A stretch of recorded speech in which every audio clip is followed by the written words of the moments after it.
Halo selamat siang Tribuners, Anda sedang menyaksikan live update Tribun News edisi Rabu 6 Juli 2022. Siang ini akan kami sajikan informasi teraktual dan menarik yang dilaporkan secara langsung oleh reporter lapangan kami. Bersama saya, Mesale Sirait, inilah live update selengkapnya.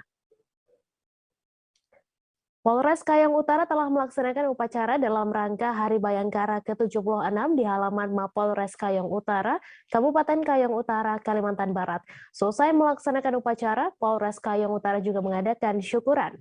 Pada kesempatan tersebut, Kapolres Kayong Utara AKBP Arif Hidayat menyampaikan Hari Bayangkara ke-76 sebagai momentum meningkatkan sinergitas. Untuk informasi selengkapnya akan disampaikan langsung oleh wartawan Tribun Pontianak, Jovi Lasta yang kini sudah terhubung bersama kami. Silakan rekan Jovi. Oke, terima kasih rekan Mei. Nah, bisa saya sampaikan bahwa Polres Kayong Utara, Polda Kalimantan Barat telah melaksanakan upacara dan juga syukuran dalam rangka Hari Bayangkara ke-76. Nah, tentunya syukuran ini yang dilaksanakan ini tentunya untuk meningkatkan sinergitas dalam menjaga keamanan dan ketertiban yang dilaksanakan oleh Polres Kayong Utara bersama Forum Koordinasi Pimpinan Daerah Kabupaten Kayong Utara. Nah, seperti yang telah disampaikan oleh Kapolres Kayong Utara yaitu Ajun Komisaris Besar Polisi Arif Hidayat, beliau menyampaikan bahwa mengucapkan terima kasih kepada baik kepala daerah, DPRD dan juga TNI yang tentunya dalam rangka Hari Bayangkara ini telah bersinergitas dalam menjaga keamanan dan ketertiban di wilayah Kabupaten Kayong Utara hingga saat ini dan tentunya sampai seterusnya. Nah, untuk hari upacara dan juga syukuran ini merupakan hari puncak Bayangkara ke-76 yang dilaksanakan oleh Polres Kayong Utara. Nah, sebelumnya pihak Polres Kayong Utara telah melaksanakan berbagai kegiatan yang tentunya untuk mendekatkan diri lagi kepada masyarakat di wilayah Kabupaten Kayong Utara, Provinsi Kalimantan Barat. Nah, untuk rangkaian kegiatan yang dilakukan sebelumnya itu Polres Kayong Utara telah melaksanakan baik itu kegiatan olahraga kalau tidak salah ya, pertandingan voli internal dari Polri, pertandingan bulu tangkis dan beberapa lainnya. Terus ada kegiatan bakti sosial, bakti kesehatan yang bersinergi dengan pemerintah Kabupaten Kayong Utara, melaksanakan lomba cerdas cermat dan seterusnya seperti itu. Nah, tentu ini bentuk sinergitas dalam rangka Hari Bayangkara yang dilaksanakan oleh Polres Kayong Utara. Nah, selain itu, Bapak AKBP Arif Hidayat berharap pada momentum Hari Bayangkara yang ke-76 ini, ya semoga Polres Kayong Utara khususnya ya, semakin baik, semakin profesional, dan semakin presisi dalam melaksanakan tugas pengabdian baik kepada negara maupun kepada masyarakat di lingkungan wilayah Kabupaten Kayong Utara, Provinsi Kalimantan Barat. Sekian rekan Mei. Baik, terima kasih rekan Jovi atas laporan Anda. Selamat bertugas kembali. Kita beralih ke informasi selanjutnya, Tribuners. Warga kampung Kepiketik Dusun Pigang, Desa Mahekelan, Kecamatan YGT, Kabupaten Sika, Nusa Tenggara Timur, terpaksa berjalan kaki sejauh 4 km sembari menggendong pasien. Hal itu dilakukan lantaran akses jalan rusak parah. Kondisi jalan menuju kampung tidak bisa dilintasi kendaraan roda 2 dan roda 4 karena jalan rusak penuh tanjakan dengan medan yang terjal. Untuk informasi selengkapnya akan disampaikan langsung oleh wartawan Tribun Flores, Arnold Welianto yang kini sudah terhubung bersama kami. Silakan rekan Arnold. Ya, baik Mei dan juga Tribuners dimanapun berada, kita laporkan dari Kabupaten Sika, Polres Nusa Tenggara Timur. Tribuners, memang benar warga Kepiketik, kampung Kepiketik yang berada di Dusun Pigang, Desa Mahekelan, Kecamatan YGT, Kabupaten Sika, memang mereka sangat kesulitan untuk mengakses jalan menuju ke puskesmas.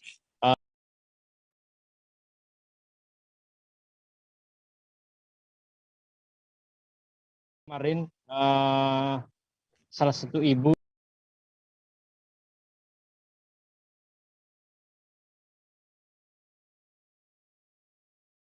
yang menggendong anaknya membawa ke puskesmas untuk mendapat perawatan, tapi ia harus menempuh perjalanan sejauh 4 km menuju puskesmas YGT, di mana jalanan yang penuh dengan jalanan yang rusak parah ditambah lagi dengan batuan yang berada di jalan, mempersulit warga untuk bisa mengakses ke fasilitas kesehatan. Dan bukan hanya kali ini saja, namun sudah berulang-ulang kali kadang warga harus menggotong pasien menuju ke fasilitas kesehatan. Dan menurut warga sekitar di Kampung Kepiketik sendiri terdapat 60 kepala keluarga yang berada di kampung tersebut, di mana hingga saat ini mereka juga belum mengakses jaringan listrik ke rumah-rumah mereka, karena hingga saat ini belum ada upaya dari pemerintah untuk bisa membangunkan jalan sehingga mempermudah akses warga ke fasilitas-fasilitas kesehatan. Dan juga di Kampung Kepiketik tersendiri juga terdapat satu sekolah dasar negeri Kepiketik. Dan menurut informasi yang kami himpun, kebanyakan akses keluar masuk yang rusak parah membuat anak sekolah di sekolah dasar itu pun banyak yang putus sekolah. Demikian, Mei. Baik, terima kasih rekan Arnold atas laporan Anda, dan Tribuners, wartawan kami juga telah menghimpun wawancara dengan warga. Berikut tayangannya untuk Anda. Bawa kemana? Khusus Mas, karena dia juga keadaan sakit ini, jadi kan saya juga mau muat di motor setengah mati. Karena kami ini jalan ini juga jelek, jadi kami saya suruh dia turun pakai gendong. pakai gendong saja. Jarak dari kampung ke puskesmas 3 kilo. 3 kilo. Ini gendong saja dari Gendong saja sampai di jalan. Motor ini, kendaraan ini sering jatuh. Kadang-kadang mesinnya juga macet. Itu karena jalan tuh. Jadi kami ini juga setengah mati. Masalah jalan ini kami butuhkan ya. butuhkan itu harus lebih cepat lagi, rabat Ya. begitu. Supaya kami juga bisa kendaraan bisa naik sampai di Kepiketik. Kepiketik. Oke. Ini jaraknya berapa? Jaraknya 3 kilo. 3 kilo. Jaraknya 3 kilometer. Kalau hujan bisa lewat? Kalau hujan ini kadang-kadang kami motor itu kami simpan di jalan. Baru kami tunggu pasien atau kadang-kadang yang kalau pikul dengan barang itu kami bisa ambil di jalan raya saja, baru pergi pasar. 94 personel Mapolres Pindrang Polda Sulawesi Selatan mendapat penghargaan dari Kapolres Pindrang AKBP Roni Mustafa. Penghargaan ini diberikan di hari ulang tahun ke-76 Bayangkara yang digelar di halaman kantor Bupati Pindrang pada Selasa 5 Juli. 94 personel Polres Pindrang yang mendapat penghargaan karena telah berprestasi di bidangnya masing-masing. Untuk informasi selengkapnya akan disampaikan langsung oleh wartawan Tribun Timur, Nining Anggraini, yang kini sudah terhubung bersama kami. Silakan rekan Nining. Ya, terima kasih Mei. Baik, Tribuners, untuk diketahui 94 personel Polres Pindrang yang mendapat penghargaan ini mulai dari personel Satreskrim Polres Pindrang, Babin Kamtibmas, personel Lantas Polres Pindrang, dan personel Narkoba Polres Pindrang. Nah, diantaranya itu yang mendapat penghargaan itu ada Kanit PPA Polres Pindrang, Aibda Morgan, Aibda Aris, dan lainnya. Nah, mereka yang mendapat penghargaan ini karena telah berhasil mengungkap kasus-kasus menonjol di Kabupaten Pindrang. Nah, penghargaan juga diberikan ke personil Satlantas Polres Pindrang, diantaranya ada Soib Amrullah. Selanjutnya, Babin Kamtibnas di wilayah tugas masing-masing juga mendapat penghargaan tersebut karena telah berjasa menjaga keamanan dan kenyamanan warga di lingkungan tugas mereka. Penghargaan juga diberikan kepada tim Poli Putra Putri Polres Pindrang karena meraih juara 1 di Kapolda Cup 2022. Nah, personel Polres Pindrang yang menjadi atlet Perbakin Pindrang juga diberikan karena lolos di Porprov 2022 dan mereka mendapat penghargaan dari Kapolres Pindrang atas prestasinya tersebut. Nah, Kapolres Pindrang AKBP Roni Mustafa mengatakan puncak acara kegiatan HUT 76 Bayangkara ini dilaksanakan di halaman kantor Bupati Pindrang berlangsung dengan khidmat dan penuh kebahagiaan. Dikatakan kebahagiaan yang ia maksud yakni adanya pemberian penghargaan kepada 94 personel Polres Pindrang yang berprestasi dalam tugas dan tanggung jawabnya. Kata AKBP Roni, mereka patut mendapat penghargaan ini karena telah memberikan pelayanan prima kepada masyarakat dan mampu mengungkap kasus menonjol di wilayah hukum Mapolres Pindrang.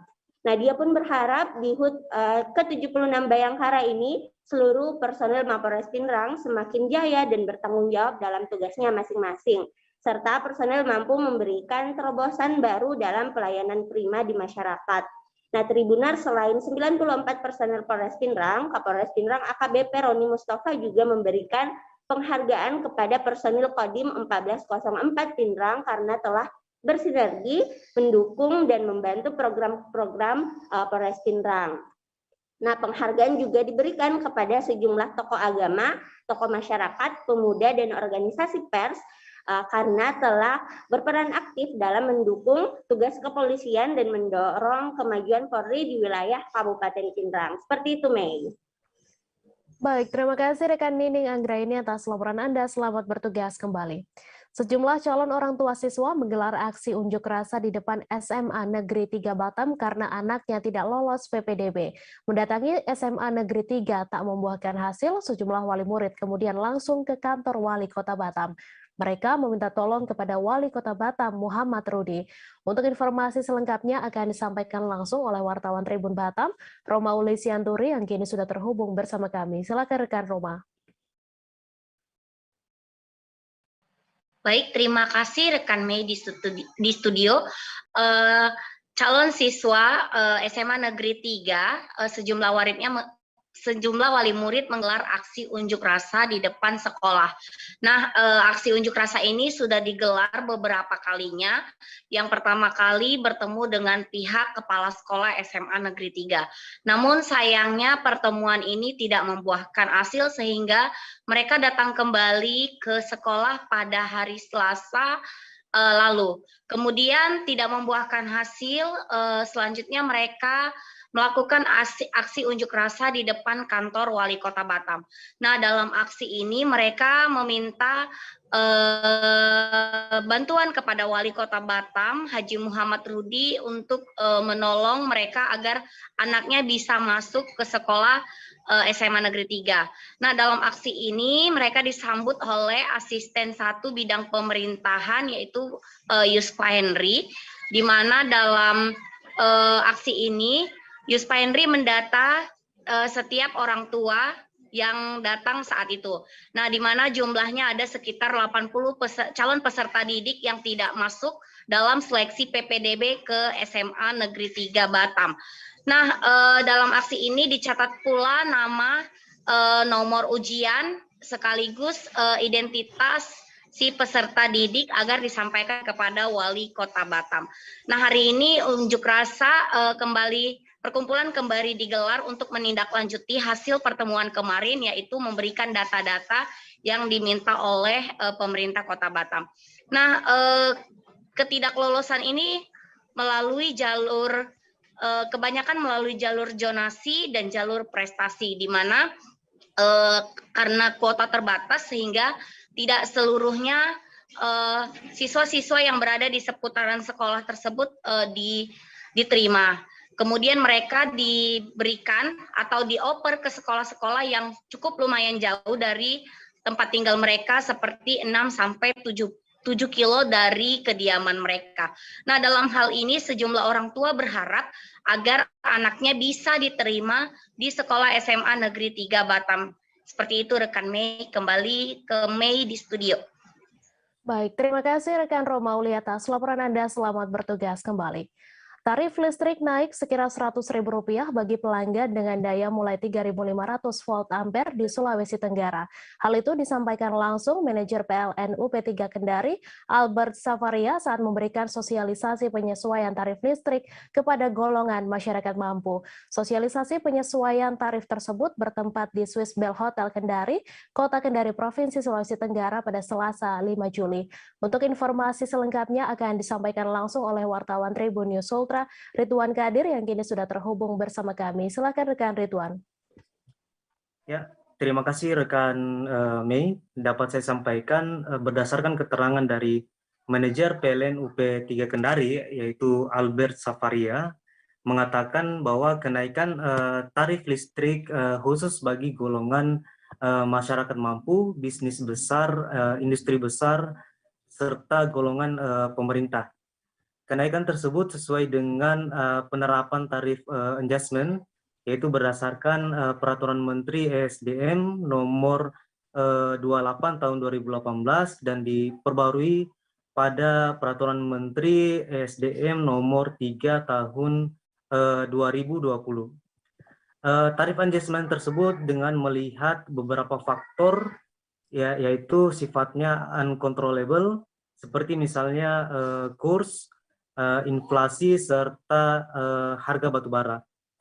Kemudian dapat saya sampaikan, manajer PLN UP 3 Kendari juga menjelaskan terkait dengan perubahan rekening pada penerapan tarif adjustment pada triwulan 3 tahun 2022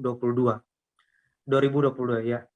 Yang pertama yaitu bagi pelanggan rumah tangga dengan daya 3.500 volt ampere itu mengalami kenaikan sebesar 17,64% dari 630 itu naik menjadi 740 atau mengalami kenaikan sekitar 100 ribuan. Kemudian untuk golongan kedua yaitu rumah tangga mampu itu dengan daya 6.600 volt ampere ke atas, yaitu mengalami kenaikan sebesar 17,64% dari 1,9 juta naik menjadi 2,3 juta atau mengalami kenaikan sekira 340 ribu. Kemudian untuk golongan ketiga yakni bisnis besar dan pemerintah itu mengalami kenaikan sebesar 17,64% dari 5,5 juta menjadi 6,5 juta atau mengalami kenaikan sekitar 970 ribu. Kemudian untuk golongan keempat yaitu industri besar dan pemerintah yakni mengalami kenaikan sebesar 36,61%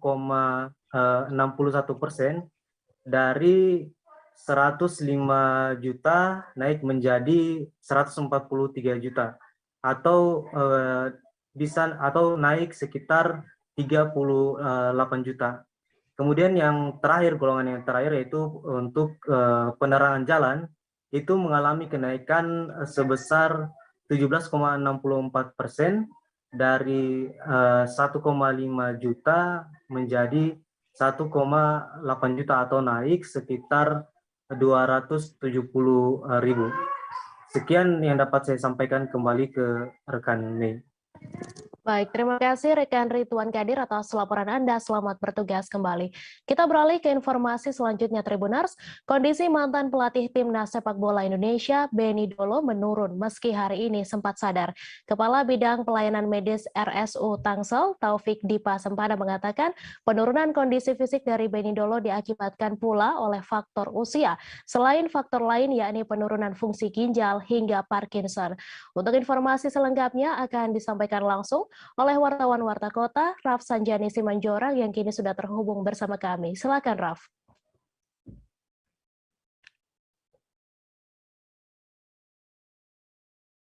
Terima kasih rekan Mei. Ya, memang sejak Sabtu kemarin Benny Dolo, mantan pelatih Timnas Indonesia di era 2008 hingga 2010 dibawa ke rumah sakit dan dirawat di Rumah Sakit Umum Tangerang Selatan. Di mana di sana juga dilakukan tracing dan diketahui hasilnya bahwa Benny Dolo mengidap positif COVID-19 dan kini dirawat secara intensif di ruang ICU khusus COVID-19. Dan adapun kondisinya memang sempat menurun dan juga sempat sadar, namun akhirnya menurun karena penurunan fisik yang diakibatkan oleh faktor usia. Dan selain itu memang di usianya yang tak muda lagi, Benny Dolo juga mengalami penurunan fungsi ginjal kemudian ada permasalahan di lambung serta Parkinson. Namun dari pihak RSU Tangsel sendiri langsung menyiapkan tim dokter untuk melakukan penanganan yang baik kepada Beni Dolo dengan mengirimkan 4 dokter spesialis sekaligus, yaitu spesialis saraf, spesialis penyakit dalam, dokter spesialis paru, dan dokter spesialis neurologi. Dan Beni Dolo sendiri memang dikenal sebagai sosok pelatih yang santai tapi tegas, di mana pada tahun 2002 Beni Dolo bisa membawa Persita Tangerang dan menghadirkan pemain-pemain yang luar biasa kala itu, yaitu Firman Utina, Ilham Jaya, Maman, dan Zainal Arif untuk menjadi runner-up Liga 2. Begitu juga dengan saat melatih Timnas Indonesia, Beni Dolo bisa membawa Timnas juara pada tahun 2008, yaitu juara Piala Kemerdekaan. Dan kami akan terus mengupdate informasi terkini dari kesehatan dari Beni Dolo. Sekian rekan Mei, kembali ke studio. Baik, terima kasih Raf atas laporan Anda. Dan Tribuners, wartawan kami juga telah menghimpun wawancara dengan pihak terkait, berikut tayangannya untuk Anda. Muntah dan BAB berdarah. Jadi mungkin itu ya yang membuat beliau menurun kondisinya pada saat datang ke UGD. Nah, kemudian dikonsultasikan ke beberapa dokter, kita sudah menyiapkan tim dokter untuk beliau. Jadi ada dokter spesialis penyakit dalam, dokter spesialis saraf, dokter spesialis paru untuk paru-parunya, juga dokter spesialis neurologi. Nah, jadi ada beberapa penyakit memang karena faktor usia ya. Nah, di ICU kondisi sempat membaik, tapi karena memang namanya kondisi sudah usia, jadi kondisi naik turun dia. Berarti dirawat intensif ya, Dok? Betul, sekarang kondisi. Dinas Kepemudaan, Olahraga, dan Pariwisata Kabupaten Serang buka suara terkait viralnya kemunculan buaya di kawasan wisata pantai Anyer Cinangka, Kabupaten Serang, Banten. Sebelumnya, 2 ekor buaya muara tertangkap kamera sedang berenang di pantai Batu Saung dan membuat wisatawan panik. Kepala Disporapar Kabupaten Serang, Anas Dwi Satya, mengatakan pihaknya telah melakukan koordinasi dengan pihak Muspika Kecamatan dan BPBD guna melakukan pemantau di area sekitar pantai.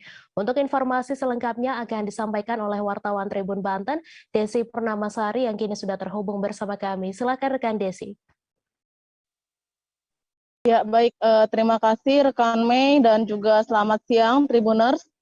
Sebelumnya memang hal ini Dinas Kepemudaan, Olahraga, dan Pariwisata atau Disporapar Kabupaten Serang telah membuka suara terkait viralnya kemunculan buaya di pantai Anyer Cinangka Kabupaten Serang tersebut. Dan memang sebelumnya 2 ekor buaya muara tersebut tertangkap kamera sedang berenang di pantai Batu Saung kawasan wisata Anyer Cinangka Kabupaten Serang, Banten. Dan kemunculan buaya tersebut memang sempat membuat panik wisatawan karena memang pada saat itu di pantai Batu Saung tersebut sedang ramai pengunjung atau wisatawan yang sedang berenang di pantai tersebut. Sehingga hal ini pun membuat kepanikan tersendiri bagi wisatawan tersebut. Dan kemunculan buaya muara di wisata pantai ini memang sempat viral setelah videonya tersebar di media sosial. Dan memang tampak buaya tersebut berenang di pantai dan pada saat itu banyak wisatawan yang sedang berkunjung.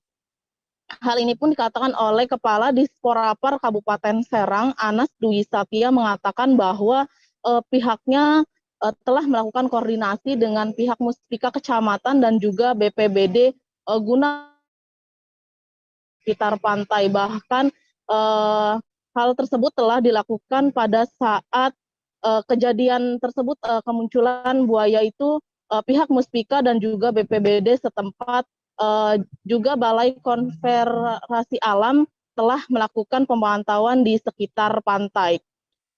Selain itu, Anas juga mengatakan bahwa setelah kemunculan buaya tersebut hingga saat ini pihaknya terus melakukan pemantauan, namun memang sejauh ini tidak ada tanda-tanda kembalinya kemunculan 2 ekor buaya tersebut. Selain itu, Anas juga menyebutkan bahwa memang pantai tersebut sangatlah dekat dengan aliran sungai Rawadanau, sehingga ada kemungkinan 2 ekor buaya tersebut memang datang dari aliran sungai Rawadanau tersebut.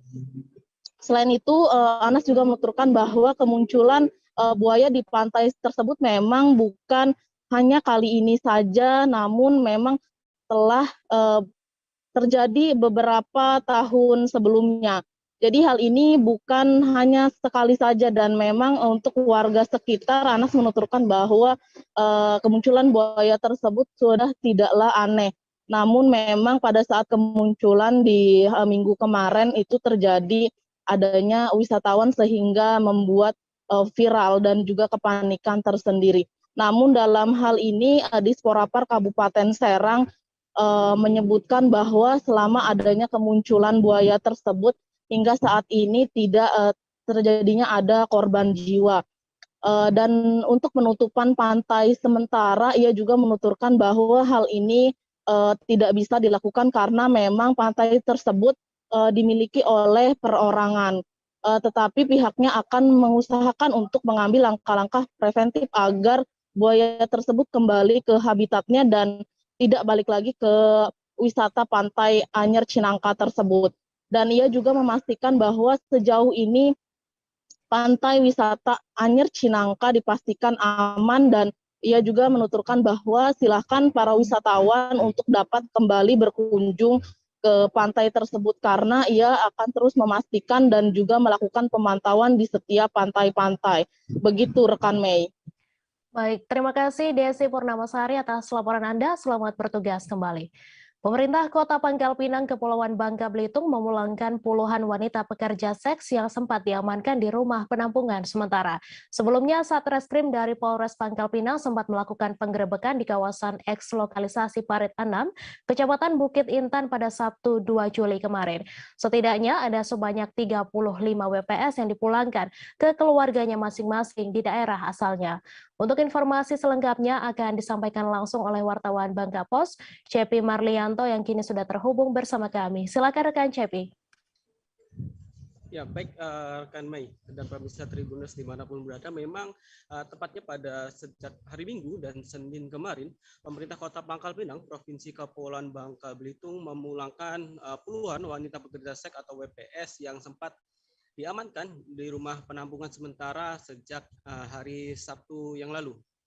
Seperti yang ketahui, memang pengamanan puluhan WPS tersebut setelah adanya penggerebekan yang dilakukan oleh Satuan Reserse Kriminal ataupun Satreskrim Polres Pangkal Pinang setempat di kawasan eks lokalisasi Parit 6 di Kecamatan Bukit Intan pada Sabtu tanggal 2 Juli 2022 kemarin. Di mana berdasarkan keterangan dari Kepala Dinas Pemberdayaan Perempuan, Perlindungan Anak dan Keluarga Berencana Kota Pangkal Pinang, Eti Fahriyati mengatakan setidaknya ada sebanyak 35 WPS yang dipulangkan ke daerah masing-masing di daerah asalnya. Seperti yang ketahui, dari 35 WPS tersebut yang sempat diamankan memang mayoritas semuanya berasal dari luar daerah Provinsi Kepulauan Bangka Belitung, tepatnya dari Provinsi Jawa Barat, di mana seluruh WPS tersebut sebelumnya memang sempat terjaring razia yang dilakukan oleh aparat kepolisian bersama Satuan Polisi Pamong Praja setempat. Eti sendiri mengungkapkan pemulangan 35 WPS tersebut sudah dilakukan selama 2 hari berturut-turut sejak Minggu 3 Juli 2022 dan Senin kemarin pada tanggal 4 Juli 2022, di mana puluhan WPS tersebut dipulangkan ke daerah asalnya menggunakan melalui jalur laut dari Pelabuhan Pangkal Balam, Kota Pangkal Pinang, di mana dalam pemulangan tersebut 35 WPS tersebut juga didampingi oleh petugas kepolisian dan petugas dinas sosial dan PPPA setempat. Selain itu, memang guna mengantisipasi WPS tersebut kembali lagi ke Kota Pangkal Pinang, sampai saat ini juga pihaknya masih terus melakukan pengawasan di tempat-tempat eks lokalisasi yang ada di Kota Pangkal Pinang, terutama di kawasan Parit 6 dan Teluk Bayur, Kota Pangkal Pinang. Memang seperti diketahui sejak tahun 2021 kemarin, dua kawasan eks lokalisasi tersebut sudah dilakukan penutupan oleh pemerintah setempat. Oleh karena itu memang dari total tersebut setidaknya ada sekitar 6 sampai 7 orang yang masih berada di bawah umur. Bahkan yang paling mirisnya berdasarkan data dari Dinas PPA Kota Pangkal Pinang, ada satu orang WPS yang berusia 14 tahun. Awal mulanya memang WPS tersebut masuk ke Pangkal Pinang dikarenakan adanya menjadi korban penipuan saat mencari pekerjaan di media sosial, di mana memang mayoritas WPS yang bekerja di Parit 6 sendiri diiming-imingi untuk dapat bekerja seperti mengasuh anak, kemudian menjaga kafe dan rumah makan, tetapi sesampainya di Pangkal Pinang sendiri mereka ditipu untuk menjadi pekerja seks komersial ataupun PSK, di mana para pekerja tersebut sendiri didatangkan ke Pangkal Pinang dengan berbagai macam perjanjian, terutama mereka sendiri pada saat kedatangannya dijanjikan dengan perjanjian seperti ongkos yang dibayarkan oleh dari pihak Parit 6 itu sendiri. Sedangkan pada saat di sana juga mereka ditahan dengan berbagai perjanjian, terutama untuk sewa kamar dan lain sebagainya.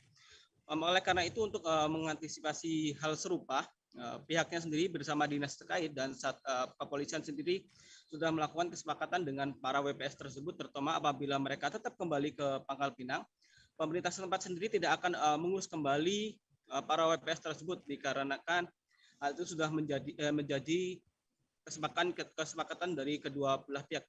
Sementara itu, untuk mengantisipasi adanya tindak pidana perdagangan orang ataupun TPPO, dinas setempat juga telah melakukan berbagai antisipasi, di mana memang dia meminta para masyarakat yang terhimpit ekonomi dan untuk mencari pekerjaan agar lebih berseleksi ataupun memilih dengan tepat sumber-sumber pencarian lowongan kerja yang diinginkan, terutama dari media sosial, di mana dengan kondisi dipulangkannya 35 WPS kemarin tentunya membuat keprihatinan dari semua pihak, terutama dari pemerintah Kota Pangkal Pinang, di mana memang pemerintah kota setempat sendiri mengaku kecolongan dengan adanya pengoperasian eks lokalisasi tersebut. Seperti diketahui memang sejak tahun 2021 kemarin kedua tempat tersebut sudah resmi ditutup. Bahkan pada tahun 2021 kemarin juga pemerintah sempat sudah melakukan pemulangan terhadap 152 PSK dengan biaya anggaran yang keluar sendiri untuk pemulangan tersebut sekitar 296 juta rupiah. Begitu rekan Mei, kembali ke studio. Baik, terima kasih Cepi Marlianto atas laporan Anda. Dan Tribuners, wartawan kami juga telah menghimpun wawancara dengan Kepala DPPP AKB Kota Pangkal Pinang. Berikut tayangannya untuk Anda. Berawal dari laporan salah satu yang berada di P6 itu bahwa mereka termasuk dalam penipuan pekerjaan ya. Nah itu ya, penipuan pekerjaan. Usia 14 tahun itu kan itu urusan kami, itu perlindungan anak kan. Nah, jadi waduh ya Allah, saya memang betul-betul ya dalam hati ini kok tega ini mempekerjakan yang usia segitu. Nah, pihak P6 itu. Ternyata mereka ini ya, kalau menurut cerita kalau dapat langganan kena siksa tadi. Ini udah cerita benar-benar. Dari media sosial. Nah, ada dari medsos itu bahwa butuh pekerjaan ya. Nah, sebagai apa namanya tadi, kerja di restoran ya.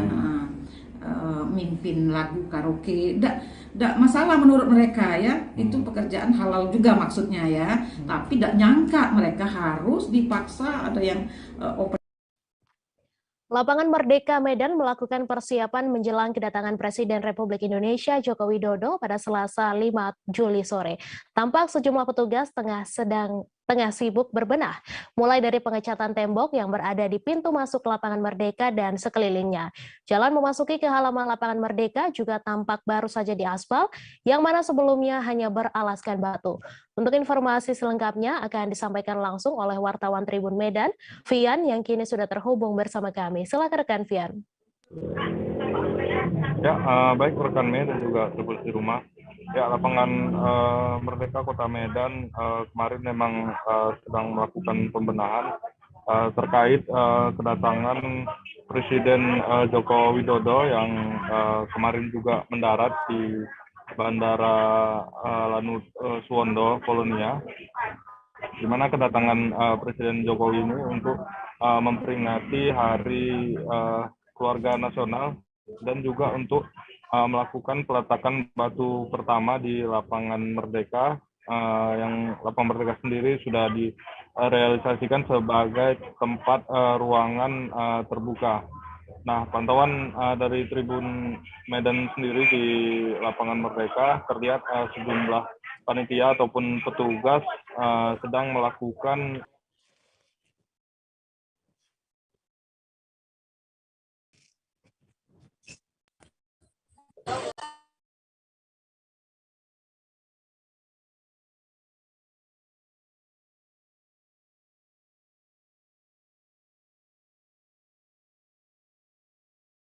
terlihat memasang bendera dan juga umbul-umbul untuk menyambut kedatangan Presiden Jokowi, di mana juga tampak sebuah tenda besar juga terpasang di tengah-tengah lapangan Merdeka.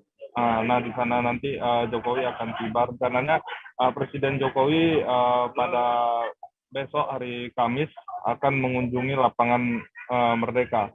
Nah, saat ini Presiden Jokowi sudah sedang menuju ke Nias dalam rangka kunjungan kerja juga ke sana. Tadi pagi beliau berangkat ke Nias. Nah, selanjutnya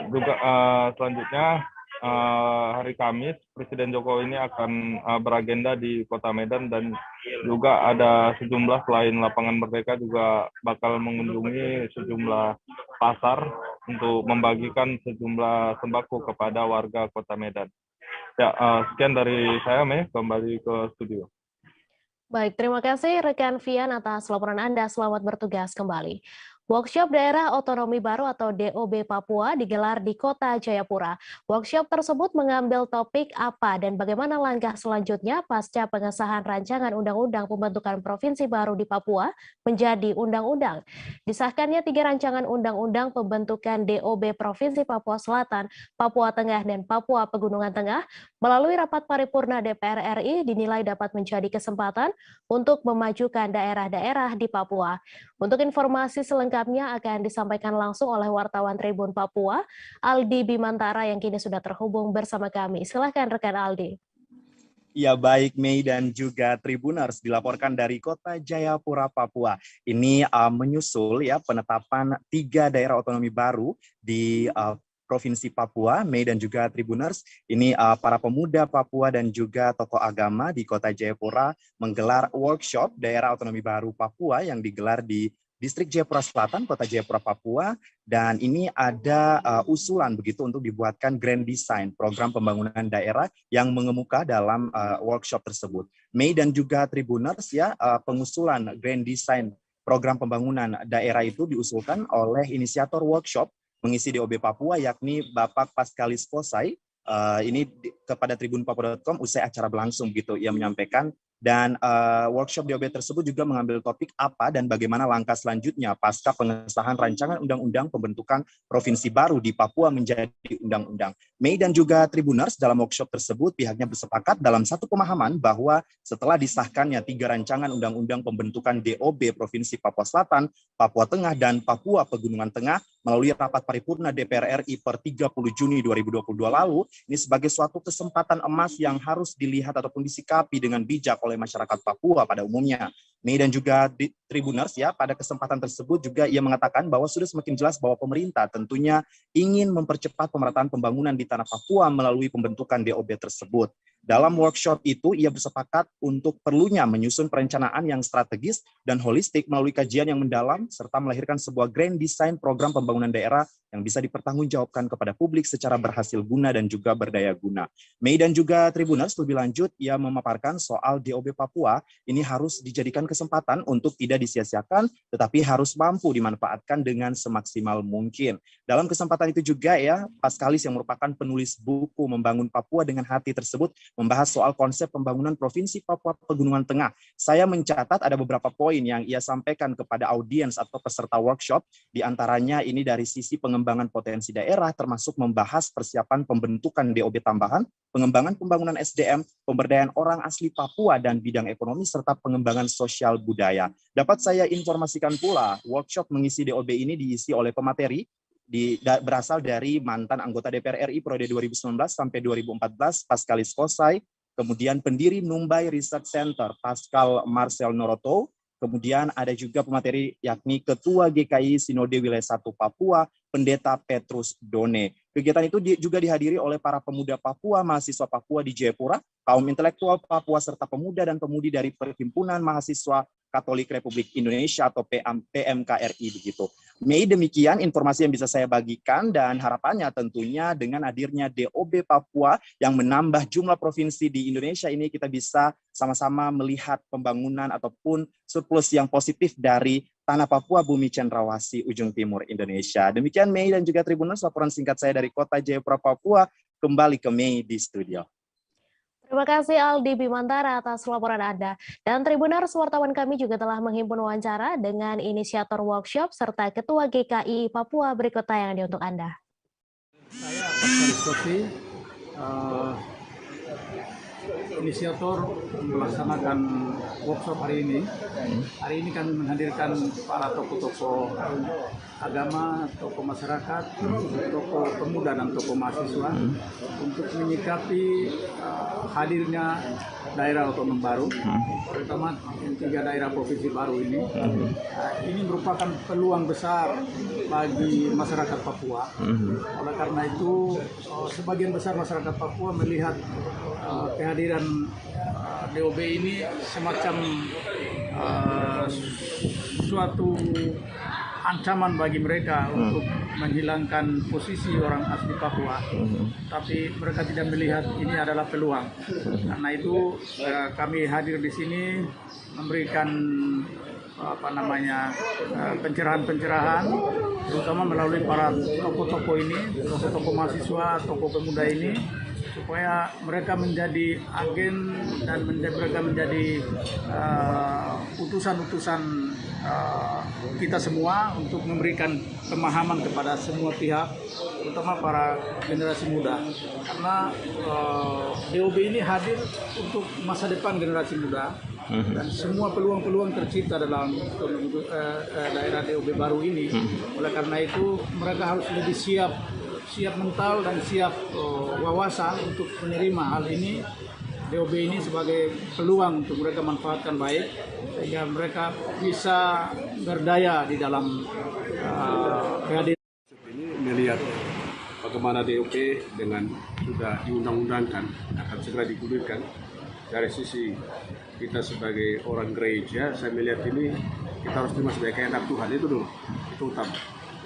Dan kita sebagai kehendak Tuhan, dan bagaimana kita harap bahwa akan terjadi gerakan secara khusus untuk pertemuan pada kesempatan. Kita harap anak-anak muda mereka masa depan, agar mereka melangkah dengan pikiran yang positif thinking dan menerima ini sebagai berkat dari Tuhan, bagaimana mengisinya dengan kualitas mereka ya. Kita harapkan bahwa mereka sebagai mahasiswa, mereka harus bisa buat kajian-kajian untuk bagaimana supaya mereka bisa maju untuk hidup mensejahterakan masyarakat Papua. Jadi saya pikir itu. Jadi mereka bukan hanya menjadi penonton, tapi harus jadi pemain. Mereka bukan menjadi objek, tapi harus jadi subjek dari pembangunan itu sendiri. Dan sangat kita harapkan bahwa mahasiswa ke depan atau kita punya generasi ke depan, mereka adalah harapan Papua ke depan untuk mensejahterakan kehidupan masyarakat Papua. Jadi bagi saya pertemuan ini sangat positif sekali. Kita harapkan bahwa dari kelompok ini akan berkembang lagi untuk lebih banyak lagi, sehingga kita harapkan generasi muda Papua ke depan menjadi generasi Papua yang siap untuk mengisi semua proses pembangunan semua ini. Bapak, terakhir dalam pandangan Bapak sejauh ini seberapa optimiskah Bapak melihat dengan adanya hadirnya 3 DOB baru di Papua yang dapat memutus mata rantai laju kendali pembangunan dan sebagainya seperti dicanangkan pemerintah begitu? Saya lihat ini kalau betul-betul semua terima secara positif ini akan berjalan cepat sekali. Tapi kalau soal ada pro kontra riak-riak itu saya pikir perlu duduk bersama-sama secara khusus dalam semua stakeholder yang ada pada 3 wilayah atau 3 daerah. Ya, kuncinya itu ada di orang-orang ini. Orang ini kita bicara bukan soal eksekutif legislatif, tapi juga tokoh-tokoh, baik itu tokoh adat, tokoh agama, tokoh perempuan, kumpul sama ini orang elit, tokoh-tokohnya kumpul, lalu dikasih briefing untuk kasih penjelasan secara baik sehingga mereka bisa mengayomi masyarakatnya untuk mengisi permohonan tersebut. Lokasi pasar malam pada pameran otomotif Indramayu yang berlokasi di Sport Center Indramayu sempat ditutup sementara oleh petugas. Spanduk-spanduk pemberitahuan soal penutupan itu pun banyak dipasang pada sejumlah wahana bermain yang terdapat di pasar malam. Padahal pasar malam dan pameran otomotif Indramayu sebelumnya baru dibuka per tanggal 1 Juli 2022 lalu. Untuk informasi selengkapnya akan disampaikan langsung oleh wartawan Tribun Cirebon Handika Rahman yang kini sudah terhubung bersama kami. Silakan rekan Handika. Ya baik, terima kasih rekan Mei dan Tribunnya. Selamat siang, dapat kami informasikan ya bahwa benar lokasi pasar malam pada pameran otomotif Indramayu yang berlokasi di Sport Center Indramayu Jawa Barat sempat dilakukan penutupan sementara oleh petugas. Spanduk-spanduk pemberitahuan soal penutupan tersebut pun banyak dipasang di berbagai wahana bermain yang ada di pasar malam setempat. Dalam spanduk itu tertulis bahwa penutupan tersebut dilakukan sampai dengan batas waktu yang belum ditentukan. Adapun untuk jadwal pameran otomotif Indramayu sendiri sebelumnya baru dibuka per tanggal 1 Juli 2022 kemarin. Dan rencananya hanya akan berlangsung selama 2 pekan atau sampai dengan 15 Juli 2022. Berdasarkan informasi yang diterima tribuncirebon.com, penutupan pasar malam tersebut diketahui terkait soal perizinan ya. Di sisi lain, imbas dari ditutupnya pasar malam ini turut membuat para pedagang serta pengelola wahana bermain di pasar malam tersebut mengeluh. Sebagian bahkan mengaku harus menelan kerugian yang tidak sedikit.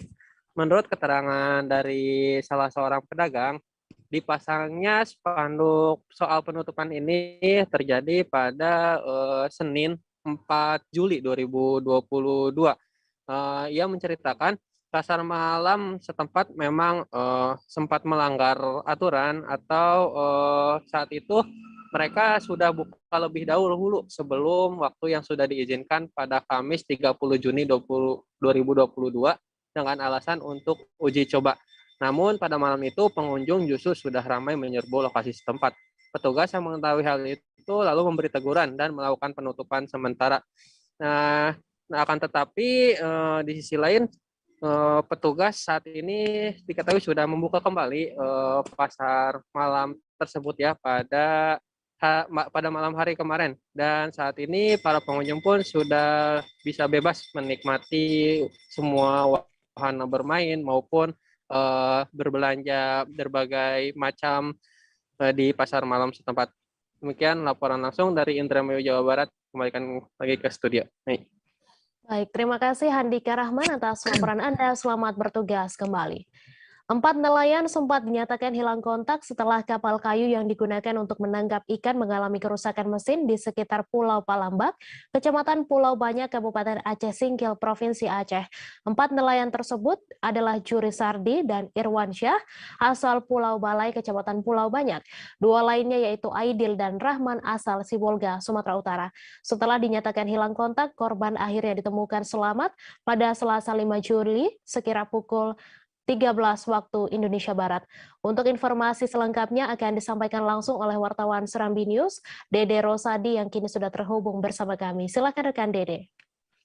Ya Mei, 4 nelayan sempat dinyatakan hilang ketika melaut di kawasan Pulau Palambak Besar yang ada di Kecamatan Pulau Banyak, Kabupaten Aceh Singkil. 4 nelayan tersebut, Judi Sardi dan Irwan Syah, asal Pulau Balai, Kecamatan Pulau Banyak, Kabupaten Aceh Singkil. Kemudian 2 orang lagi, Aidil dan Rahman, asal Sibolga, Sumatera Utara.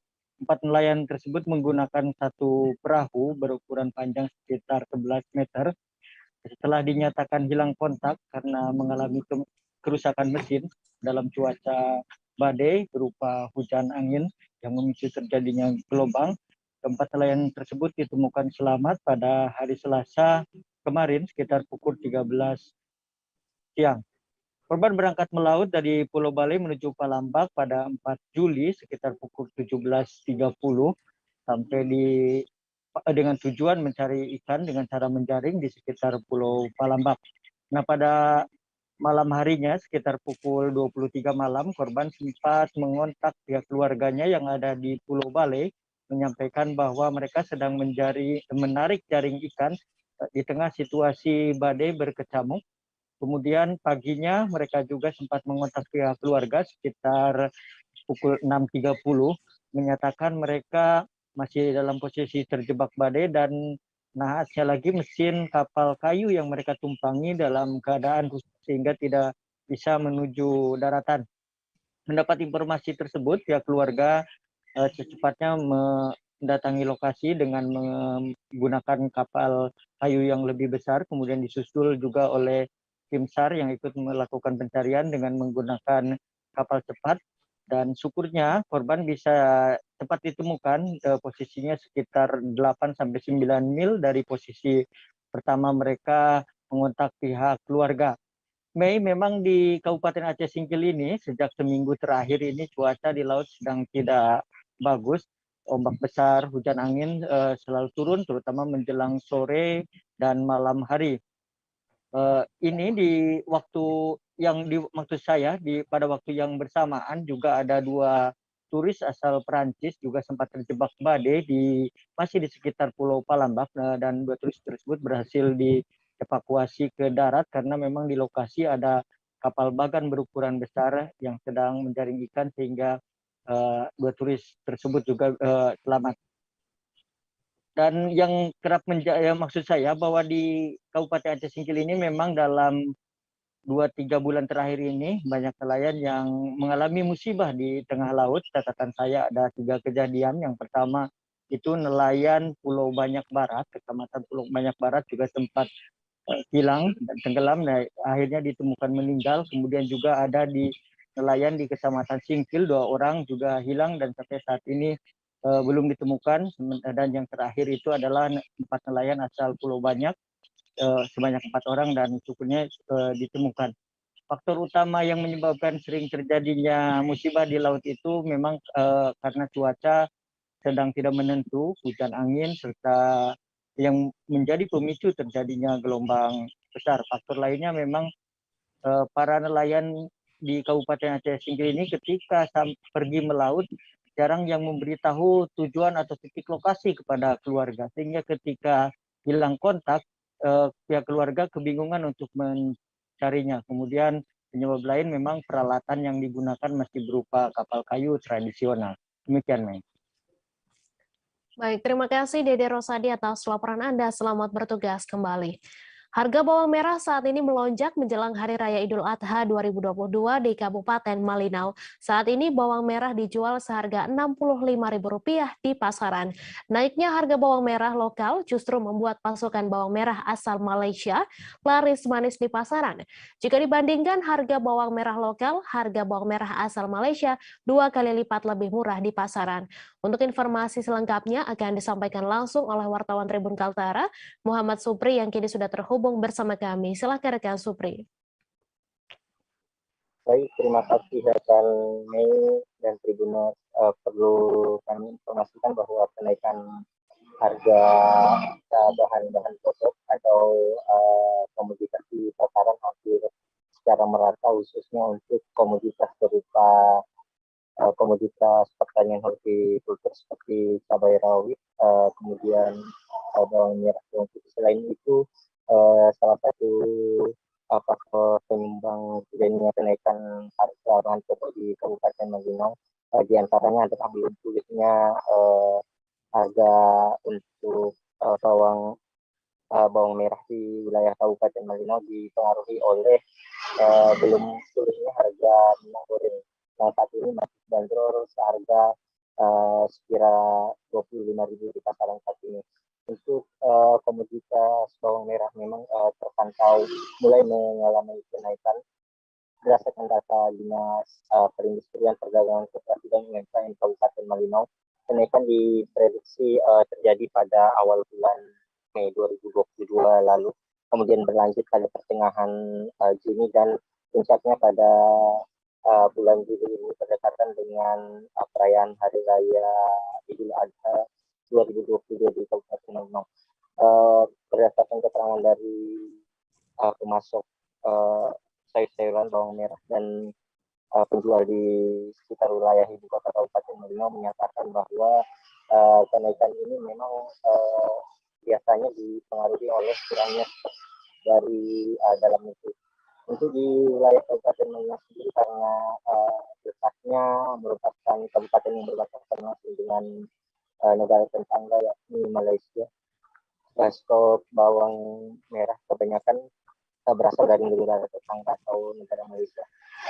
Untuk saat ini untuk stok bawang merah Malaysia dihargai Rp30.000 per kilo atau 2 kali lipat dari harga bawang merah lokal yakni Rp65.000 per kilo. Untuk berdasarkan keterangan dari warga kemudian dari pedagang, ada perbedaan antara kualitas bawang merah lokal dengan bawang merah asal Malaysia, di mana untuk varietas bawang merah lokal lebih pada dasarnya cenderung lebih berkualitas dan harganya lebih mahal daripada komoditas asal negara Malaysia. Namun untuk saat ini karena melambungnya harga bawang merah di pasaran, rata-rata penduduk warga dan pemasok lebih mengutamakan bawang produksi dari negara tetangga atau negara Malaysia. Saat ini tim dari pemerintah daerah kabupaten kemudian dari polisi terus memantau ketersediaan bahan pokok. Memang untuk di Kabupaten Malinau salah satu penyebab kelangkaan stok dan kenaikan harga sejumlah bahan pokok dikarenakan menipisnya suplai bahan-bahan atau komoditas yang cenderung diperoleh dari luar negeri, sehingga mengakibatkan harga di sekitar pasaran ibu kota Kabupaten Malinau mengalami kenaikan. Demikian rekan. Baik, terima kasih rekan Supri atas laporan Anda. Selamat bertugas kembali. Setelah 44 hari berlalu sejak dilaporkan hilang pada 21 Mei lalu, akhirnya 2 jenazah bernama Mas'ud, warga Musi Bayu Asin, dan Diki Pranata, warga Kabupaten Pali berhasil dievakuasi dalam kondisi bertumpuk di dalam sumur galian minyak ilegal di Desa Darmo, Muara Enim pada Selasa 5 Juli. Kepala BPBD Haji Abdur Rozik mengatakan, upaya evakuasi dilaksanakan sudah sejak pukul 8 hingga pukul 14.30 waktu Indonesia Barat. Dari target pencarian 1 orang korban yang akan dievakuasi, namun ternyata tim menemukan 2 korban dari dalam sumur galian yang sama. Untuk informasi selengkapnya akan disampaikan langsung oleh wartawan Sriwijaya Post, Ardani Zuhri, yang kini sudah terhubung bersama kami. Silahkan rekan Ardani. Baik, rekan Mei, benar bahwa kemarin tanggal 5 bulan 7, tim evakuasi gabungan Pemkab Muara Enim, Kabupaten Muara Enim, berhasil mengevakuasi 2 jenazah korban yang sebelumnya tercebur di dalam sumur minyak beracun. Kedua korban ini dikabarkan oleh keluarganya menghilang sejak tanggal 21 Mei 2022 ke Polsek Lawang Kidul. Seminggu setelah itu keluarga korban sempat mengecek lokasi, namun di lokasi sumur minyak dan air itu dalam, sehingga keluarga korban meminta bantuan kepada Pemkab Muara Enim dan pihak-pihak terkait. Dan setelah dia lakukan penelitian oleh tim Pertamina, akhirnya kemarin diputuskan untuk melakukan evakuasi kepada para korban. Namun pihak keluarga korban sebelumnya bahwa mereka hanya menduga 1 orang yang di dalam sumur tersebut, yaitu atas nama Mas'ud, sehingga waktu penggalian mereka agak terkejut karena ada 2 orang. Nah, 1 orang itu diduga kemarin itu bernama Diki Pranata yang merupakan rekan korban. Sebelumnya, sebelum kejadian, bahwa ada 3 orang yang melakukan sumur ilegal, sumur minyak ilegal tersebut, yaitu Diki Pranata, Mas'ud, dan Debi. Pada waktu itu, saudara Debi sempat menelepon keluarga, ini istri Mas'ud yang bernama Sanita, bahwa korban Mas'ud sakit itu di sumur. Dia hanya memberitahukan 1 orang, sehingga pihak keluarga Mas'ud mengira hanya 1 orang. Makanya mereka terkejut pada saat penggalian itu ada 2 orang. Ternyata 1 orang itu diduga adalah Diki Pranata. Sedangkan Debi hingga saat ini menghilang, sehingga tidak diketahui berapa orang sebenarnya di dalam sumur tersebut. Dari pencarian kemarin, setelah dilakukan evakuasi oleh tim gabungan sampai ke dasar-dasar sumur, bahwa itu hanya 2 orang. Dan saat ini kedua korban divisum dan dibawa ke rumah duka. Saudara Mas'ud ke Desa Sungai 2, Kecamatan Sungai Keruh, Kabupaten Muba, sedangkan saudara Diki Pranata ke Kelurahan Handayani, Kabupaten Pali. Atas temuan tersebut, pihak Pemkab Muara Enim yang diwakili oleh Sekda Muara Enim, Haji Riswandar, meminta kepada pihak-pihak terkait, yakni sebagai operator pemerintah, yakni Pertamina, untuk segera menertibkan sumur-sumur tua yang ada di Kabupaten Muara Enim. Karena sumur-sumur tua di Kabupaten Muara Enim cukup banyak, takut akan digunakan atau disalahgunakan oleh pihak-pihak bertanggung jawab, dan pihak pemerintah untuk segera ke pemerintah pusat untuk melakukan penutupan sumur-sumur tersebut sehingga ke depan tidak ada lagi korban jiwa. Begitu, Saudara Mei. Baik, terima kasih rekan Ardani Suhri atas laporan Anda.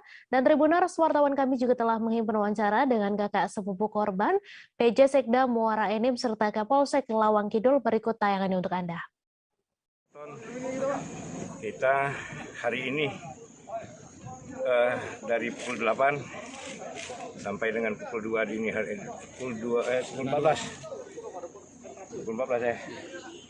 Pukul 14, alhamdulillah target kita 1 orang yang kita cari, yang kita evakuasi, ternyata ada 2 jenazah yang kita evakuasi pada hari ini.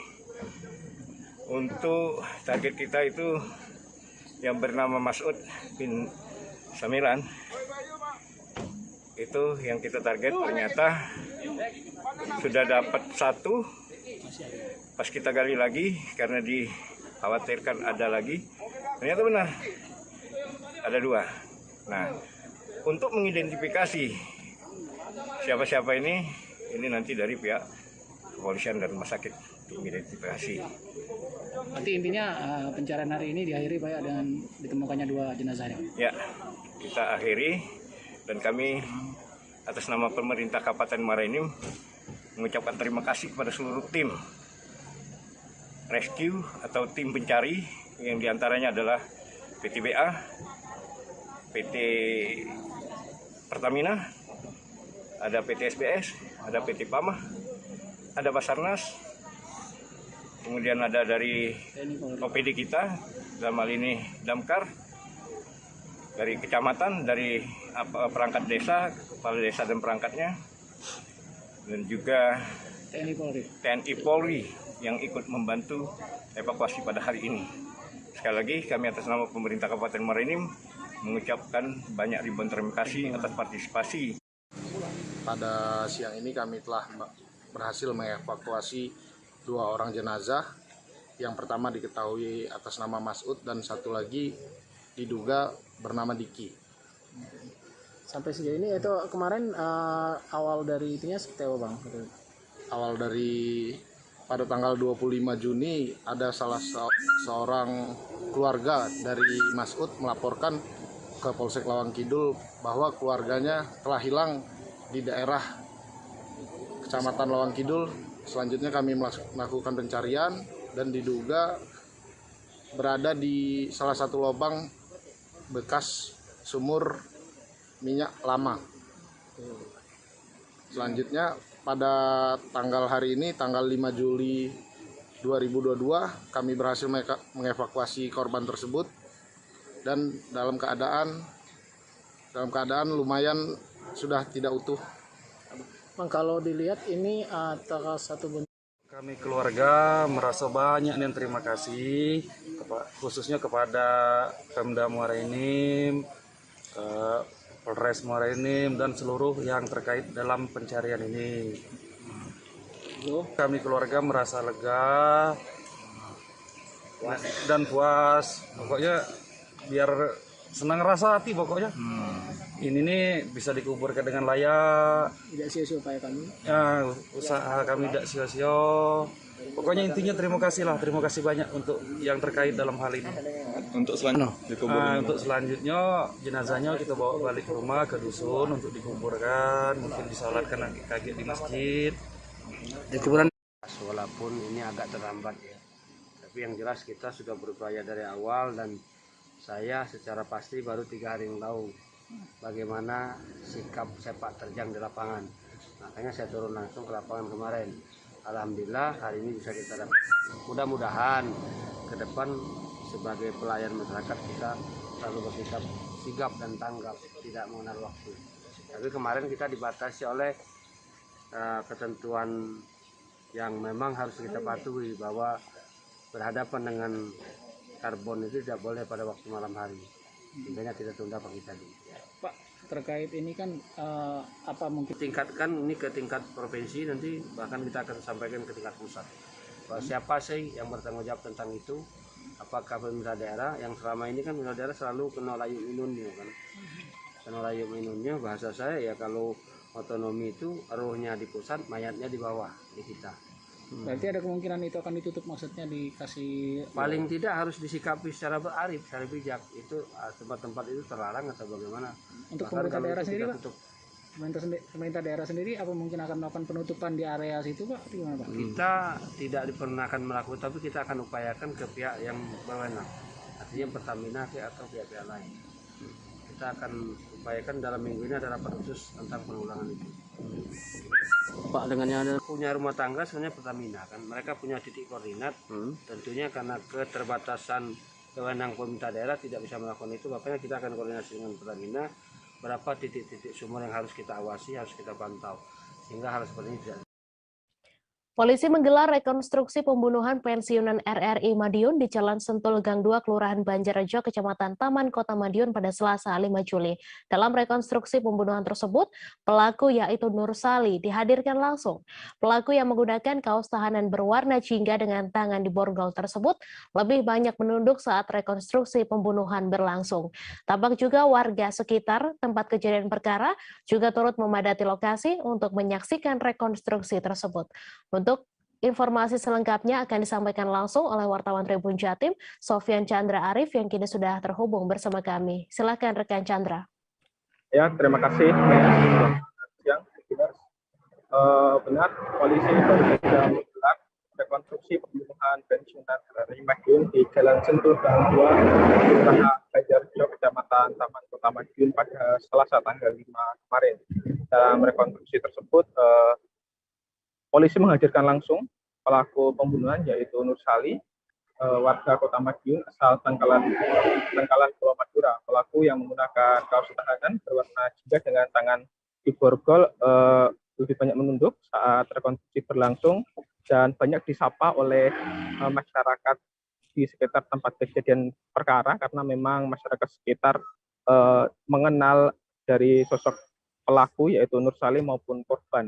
Nah, ini rekonstruksi pembunuhan ini mendapatkan berbagai macam reaksi dari masyarakat. Banyak masyarakat yang mendatangi TKP ini menangis dan menunjukkan air mata karena mereka tidak percaya bahwa Nur Sali ini melakukan pembunuhan tersebut, karena Nur Sali ini dikenal sebagai sosok yang sangat baik dan tidak menyangka bahwa Nur Sali membunuh Aris. Namun masyarakat sekitar tidak semata-mata menyalahkan Sali karena memang ada dugaan perselingkuhan antara korban dengan korban dengan istri tersangka, sehingga korban ini masih menaruh simpati begitu dengan pelaku, yaitu Nur Sali. Saat dilakukan wawancara, Kasarreskrim Polres Madiun Kota mengatakan dalam rekonstruksi tersebut terdapat 20 adegan. Rekonstruksi ini dibutuhkan pihak kepolisian untuk mendapatkan gambaran terhadap fakta peristiwa yang terjadi. Dari gambaran tersebut diketahui ada 4 orang pelaku, masing-masing berboncengan menggunakan sepeda motor. Namun hanya ada 1 orang yang mendatangi korban dan melakukan pembujukan terhadap korban Aris Budianto, yaitu Nur Sali. Kalau dilihat dari rekonstruksi kemarin, memang Nur Sali ini menanyai terlebih dahulu kepada korban, lalu korban tidak terima dan menendang terlebih dahulu menurut versi Nur Sali, sehingga Nur Sali langsung mengeluarkan celurit yang sudah dibawa dan akhirnya membacok korban beberapa bacokan, 4-5 bacokan, hingga akhirnya korban ini tewas di tempat kejadian perkara. Gitu. Lalu untuk saat ini terdapat 3 orang DPO atau sedang pencarian orang yang perannya membantu, terutama yang dibonceng pelaku, semuanya masih dikejar dan dalam status tersangka. Ini masih dalam pengejaran yang diharapkan oleh kepolisian. 3 orang DPO ini lebih baik menyerahkan diri. Baik, terima kasih rekan Sofyan Chandra atas laporan Anda. Dan Tribuners, wartawan kami juga telah menghimpun wawancara dengan Kasatresskrim Polres Madiun Kota. Berikut tayangannya untuk Anda. Ya, tadi kita sudah melakukan rekonstruksi kita untuk mendapatkan gambaran terhadap fakta peristiwa ya yang terjadi. Dari gambaran itu tadi sudah kita ketahui bersama ada 4 orang ya, 4 orang masing-masing berboncengan. Urut-urutannya tadi rekan-rekan semua sudah tahu itu tadi. Tapi di dalam adegan tadi jelas kita juga mendapat gambaran bahwa yang melakukan 1 orang. Ada temuan lagi? Yang bisa dipastikan tadi memang tersangka ini datang 4 orang dan dia dibonceng posisinya. Jadi itu tadi. Dari Nur Sali juga mengakui ada 4 orang, Dan? Iya, ada mengakui. Keseluruhan ada berapa adegan, Dan? Keseluruhan tadi ada 20 adegan. Urut-urutannya seperti apa, Dan? Jadi mungkin adegan pertama itu tadi yang bisa kita tahu itu ada mulai dari datang. Ya, dari datang kemudian berhenti di gardu, kemudian 1 masuk, 1 yang berboncengan juga masuk. Kemudian yang lainnya sudah menunggu di sebelah utara tadi. Jadi seperti itu. Dan ini memang direncanakan, Dan? Kalau melihat peristiwanya ini, memang ini tadinya dari apa yang sudah kita lihat di kronologi tadi, itu tujuannya kan bermaksud untuk menanya. Itu tadi kan rekan-rekan sudah tahu kan, menanya, kemudian sempat terjadi seperti itu tadi. Ada perlawanan terjadi. Motif sudah seperti yang pertama itu ya dari kecemburuan daripada istrinya tersangka itu tadi. Jadi kenapa sampai nangis, Bu? Kenapa, Bu? Orangnya baik. Ya, orangnya baik. Itu. Baiknya kayak apa, Bu? Sampai. Anaknya itu piye, Pak? Kalau anaknya, Pak, anak perempuannya 1, Bu Yuni itu. Anaknya kan dekat sama Bu Yuni. Anaknya perempuan itu dekat sekali sama Bu Yuni. Anaknya kelas berapa, Bu Yuni? SMP kelas 3 mau SMA. Mau SMA. Ya mau SMA, ya. Kenapa dan kita terbaik? Baik, Pak Alinya baik banget loh, Pak. Iya, Pak. Kalau kesehariannya pekerjaannya apa itu? Jual es batu. Saya berharap Pak Ali mendapat keringanan yang seringan-ringan. Ya, Pak, karena semua ini bukan kesalahan penuhnya ke Pak Ali. Pak Ali hanya mengungkapkan kemarahannya. Siapa yang nggak marah? Yang salah berarti siapa, Bu? Sumber daya manusia di Kecamatan Sepaku yang siap bekerja dalam pembangunan Ibu Kota Negara atau IKN yang terdata hanya 400 tenaga kerja. Jumlah tersebut dianggap belum bisa memenuhi kebutuhan tenaga kerja di IKN yang jumlahnya diperkirakan lebih banyak. Meski saat ini jenis pelatihan yang diberikan baru sekedar pelatihan mendasar seperti menjahit, sablon, membuat kue hidroponik, dan lainnya, namun dalam waktu dekat warga Sepaku juga akan diberikan pelatihan yang programnya berkaitan dengan kegiatan konstruksi di IKN. Untuk informasi selengkapnya akan disampaikan langsung oleh wartawan Tribun Kaltim, Nita Rahayu, yang kini sudah terhubung bersama kami. Silakan rekan Nita. Baik, terima kasih rekan Mei. Selamat siang untuk Tribuners dimanapun Anda berada. Dapat kami laporkan dari Kabupaten Penajam Pasar Utara bahwa sumber daya manusia di Kecamatan Sepaku yang siap bekerja dalam pembangunan di Ibu Kota Negara nantinya yang terdata di kantor Kecamatan Sepaku hanya sekitar 400 tenaga kerja. Jumlah tersebut Mei dilaporkan bahwa belum bisa memenuhi kebutuhan tenaga kerja yang jumlahnya diperkirakan akan lebih banyak. Kemudian dibenarkan oleh Hadi Kustaman bahwa jumlah tenaga kerja yang 400 tersebut kini akan diberikan pelatihan untuk memenuhi kompetensinya. Jenis pelatihan yang diberikan yakni baru pelatihan mendasar seperti menjahit, sablon, pembuatan kue, hingga pelatihan itu bertahap. Jadi tidak hanya warga Sepaku yang akan dilibatkan dalam pembangunan konstruksi IKN nantinya, tetapi juga warga dari luar Kecamatan Sepaku seperti Kecamatan Babulu, Kecamatan Warul, Kecamatan Penajam, dan sekitarnya. Demikian dapat kami laporkan, Saudara Mai di studio. Baik, terima kasih Nita Rahayu atas laporan Anda. Selamat bertugas kembali. Mantan Kepala Desa Larlar Kecamatan Banyuates Kabupaten Sampang, Madura bakal berurusan dengan pihak kepolisian setempat. Pasalnya pria berinisial MD tersebut dilaporkan oleh mantan Sekretaris BPD Ahmad Fauzi atas dugaan kasus pemotongan tunjangan perangkat desa setempat pada 14 April lalu. Tak tanggung-tanggung, dugaan pemotongan yang dilakukan terlapor berjalan sejak 2017 hingga akhir masa jabatan menjadi Kades Larlar, tepatnya 2021. Untuk informasi selengkapnya akan disampaikan langsung oleh wartawan Tribun Madura, Hanggara Pratama, yang kini sudah terhubung bersama kami. Silahkan, Hanggara. Baik, terima kasih rekan Mei. Jadi kami melaporkan bahwa berdasarkan keterangan dari pelapor, yakni mantan Sekretaris BPD Ahmad Fauzi, bahwa pemotongan gaji yang dilakukan oleh terlapor, yakni mantan Kepala Desa Larlar berinisial MD, dilakukan ke mayoritas perangkat desa yang jumlah total perangkat sekitar ada 14 orang. Namun Ahmad Fauzi tidak tahu pasti soal jumlah total kerugian yang disebabkan oleh dugaan pemotongan tersebut. Yang jelas sudah dihitung saat pelaporan dilakukan pada saat itu, sehingga ia tidak ingat atas nominalnya. Sementara berdasarkan komentar PJ Kades Larlar, Fadol, yang saat ini menjabat di pemerintah desa Larlar, mengetahui atas informasi pelaporan kasus pemotongan tunjangan perangkat desa tersebut. Sebab kabar itu ramai diperbincangkan di lingkungan desanya, namun untuk detailnya Fadol mengaku tidak mengetahui. Yang jelas yang melaporkan adalah perangkat desa yang lama. Kemudian setelah kami coba untuk konfirmasi ke Satreskrim Polres Sampang, tepatnya Kanit 3 Tipikor Ibda Indarta, bahwa penanganan kasus pemotongan tunjangan perangkat desa ini berada di tahap klarifikasi. Sejauh ini sudah ada sekitar 9 saksi, diantaranya perangkat desa sampai staf Kecamatan Banyuates. Sementara untuk terlapor MD hingga saat ini masih belum dilakukan pemeriksaan sebagai saksi.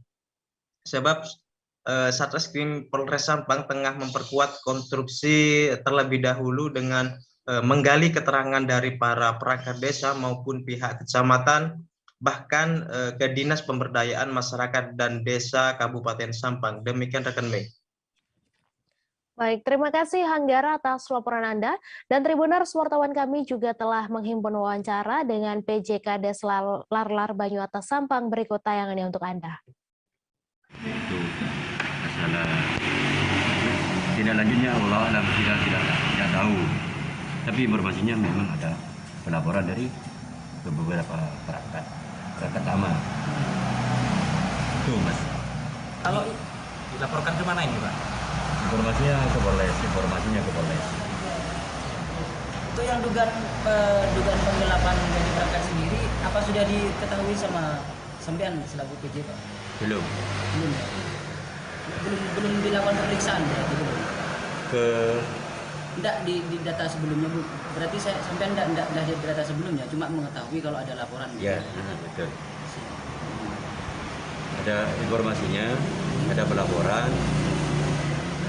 dari perangkat lama melaporkan Pak Juri ke Polres. Mantan Kades. Seperti itu. Sebanyak 20 jemaah Khilafatul Muslimin di Kabupaten Lampung Timur berikrar untuk kembali ke NKRI dan Pancasila.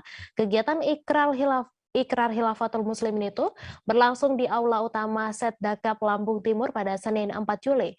Rombongan tersebut terdiri dari 16 laki-laki dan 4 perempuan, serta 4 anak-anak di bawah umur, digendong oleh orang tuanya yang menjadi jemaah Khilafatul Muslimin. Untuk informasi selengkapnya akan disampaikan langsung oleh wartawan Tribun Lampung, Yogi Wahyudi yang kini sudah terhubung bersama kami. Silakan rekan Yogi. Oke, baik, terima kasih rekan Mei dan Tribuners dimanapun kalian berada ya. Memang sebanyak 20 jamaah Khilafatul Muslimin di Kabupaten Lampung Timur diikrar kembali ke NKRI dan Pancasila ya. Kegiatan yang berlangsung di Aula Utama Setdakap Lampung Timur itu berlangsung pada pukul 13.30 waktu Indonesia Barat pada hari Senin kemarin. Rombongan itu berjumlah 20 dengan rincian 16 laki-laki dan 4 perempuan. Selain itu terlihat juga ada 4 anak-anak di bawah umur ya, yang ikut digendong oleh para orang tuanya yang menjadi jamaah Khilafatul Muslimin. Saat diwawancarai, Bupati Lampung Timur Daum Raharjo mengatakan memang ini salah satu langkah untuk menyatukan kembali ya, karena memang kita harus tunduk kepada Pancasila, ujar beliau. Diketahui sebelumnya di Lampung Timur memang ada Amir Wilayah ya. Amir Wilayah ini adalah pimpinan wilayah Khilafatul Muslimin di Kabupaten Lampung Timur. Beberapa waktu yang lalu memang kami sempat mencoba menyambangi sekretariat mereka ya, namun kami hanya menemukan pelang papan nama yang bertuliskan Khilafatul Muslimin Amir Wilayah Lampung Timur ya. Dan kami sempat juga berbincang dengan salah satu jamaahnya pada waktu itu. Ia menyebutkan kurang lebih jumlah total anggota Khilafatul Muslimin di wilayah Lampung Timur ini ada sekitar 100 jamaah.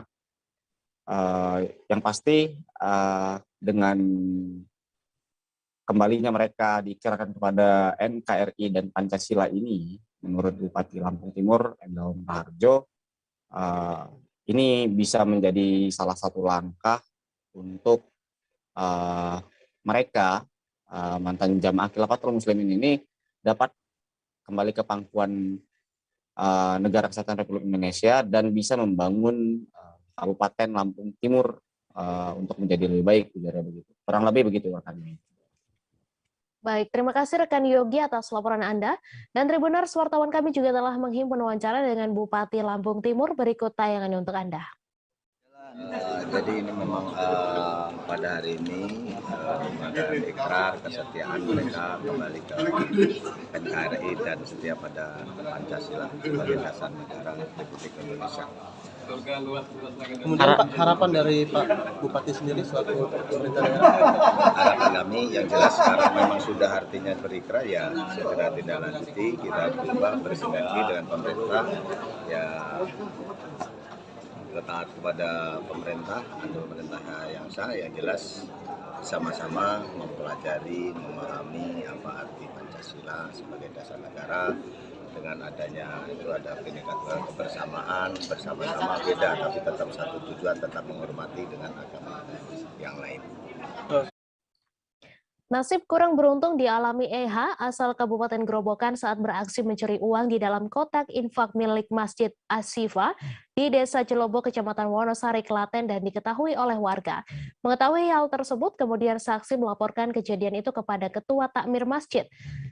Setelah dilakukan penggeledahan, ditemukan kawat dilapisi lem yang digunakan sebagai alat untuk mengambil uang dari kotak infak, serta uang tunai Rp110.000 hasil dari pencurian.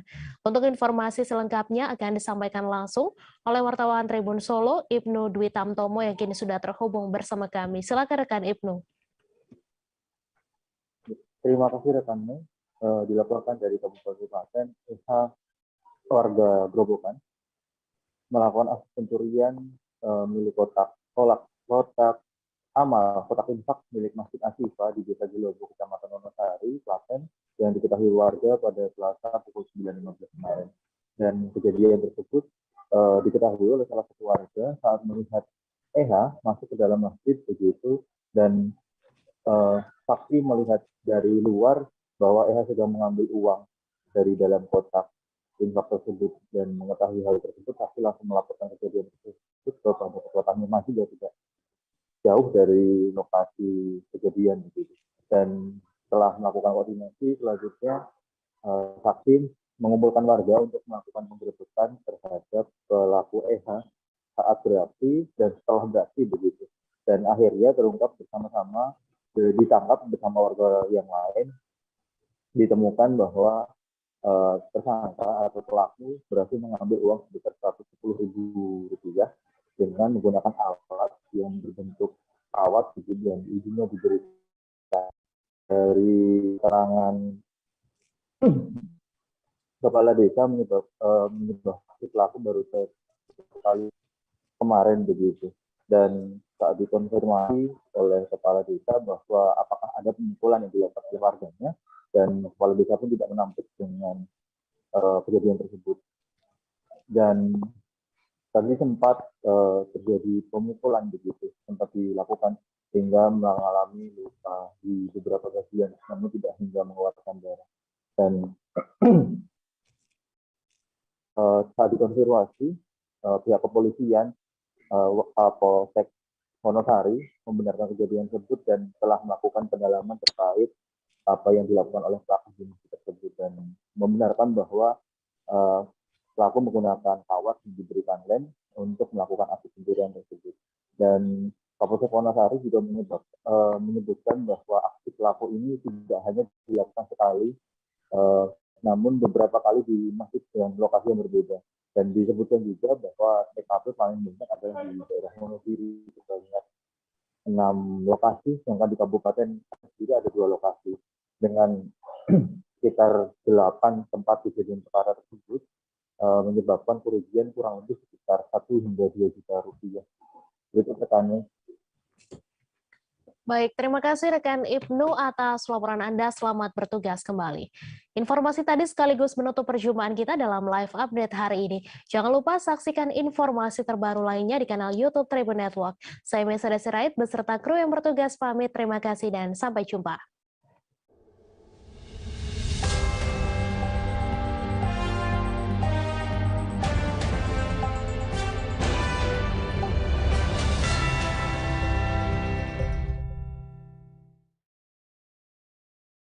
Jangan lupa like, subscribe, dan share ya!